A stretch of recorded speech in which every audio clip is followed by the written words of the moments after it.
Nos habitudes alimentaires changent et aujourd'hui nous mangeons de moins en moins de viande, mais nous sommes de plus en plus attentifs à la qualité, notamment au mode de production. Acheter du bœuf, du porc ou de l'agneau bio, ça rassure le consommateur.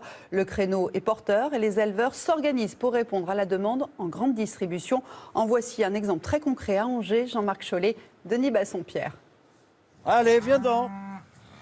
Il est temps de changer de pâture et de se régaler avec une herbe toute fraîche. Christophe Piquet est aux petits soins pour son troupeau, des rouges des prés. Et depuis qu'il est passé au bio il y a 8 ans, il ressent une nouvelle passion pour son métier.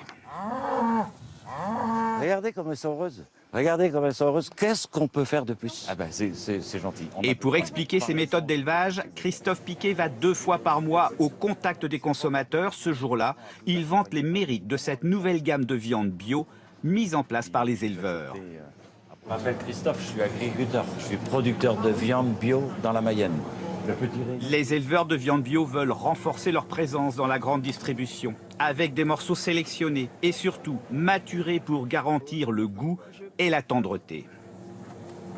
C'est nourri à l'herbe, qu'il n'y a aucun produit chimique utilisé. Du coup, pas de soja, pas d'OGM. On a un gommage industriel de toutes les saveurs, on a une uniformisation des goûts et grâce à ces produits-là, on peut retrouver des saveurs essentielles. Mais tous les consommateurs ne sont pas convaincus. Limousin? Il peut y avoir plusieurs. La vache à lait? Il y a les deux. Il y a les deux. Mais en bio, monsieur. En bio.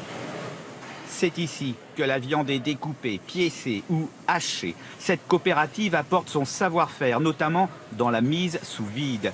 Les 2500 éleveurs engagés dans cette démarche espèrent vendre à terme 500 tonnes de viande. C'est 4% seulement de la consommation française, mais cette stratégie pourrait développer les ventes. Aujourd'hui, le marché de la viande bio progresse de l'ordre de 13% en valeur par an, ce qui est très important, surtout sur un marché où la consommation de viande est en baisse.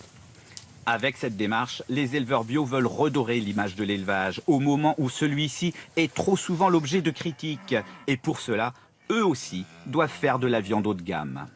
Certains consommateurs regrettent de ne pas toujours avoir la qualité gustative avec le produit bio. Donc par cette marque, nous allons associer les deux. C'est une nouvelle étape que franchissent les éleveurs de viande bio. Si elle réussit, elle pourrait inciter des éleveurs conventionnels à se tourner vers ce mode de production.